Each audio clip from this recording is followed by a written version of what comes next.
بسم اللہ الرحمن الرحیم۔ انسان پر ایک جیسے حالات نہیں رہتے۔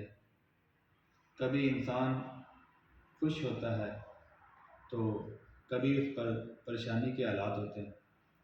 کبھی بندہ فراخی کے اندر ہوتا ہے اور کبھی وہ تنگی کے اندر ہوتا ہے۔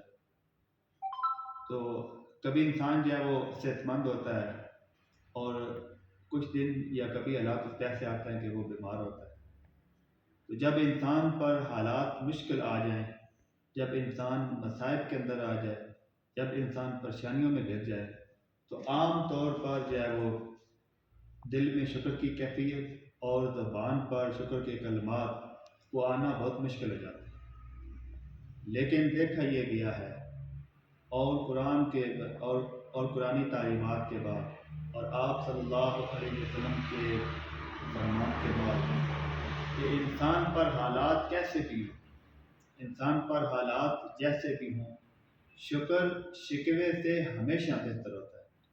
اس لیے ہم کوشش کریں کہ انسان پر ہمارے اوپر جیسے بھی حالات ہوں، ہم اپنے دل میں شکوے کی کیفیت پیدا کرنے کی بجائے ہمارے دل میں شکر کی کیفیت ہو اور ہماری زبان پر شکر کے کلمات ہوں، کیونکہ رب کریم نے جو نعمتوں کے اندر بڑھوتری کا وعدہ کیا ہے، نعمتیں بڑھانے کا وعدہ کیا ہے، نعمتیں جو ہے وہ زیادہ کرنے کا وعدہ کیا ہے، وہ شکر ادا کرنے پر کیا ہے۔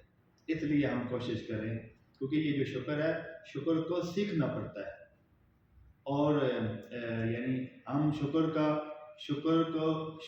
فن سیکھیں اور پھر اس کا جادو دیکھیں، کیونکہ جب بندے کے دل میں شکر کی کیفیت ہو اور زبان پر شکر کے کلمات ہوں تو پھر اللہ پاک جو ہے وہ انسان کی نعمتوں کو بڑھا دیتے ہیں۔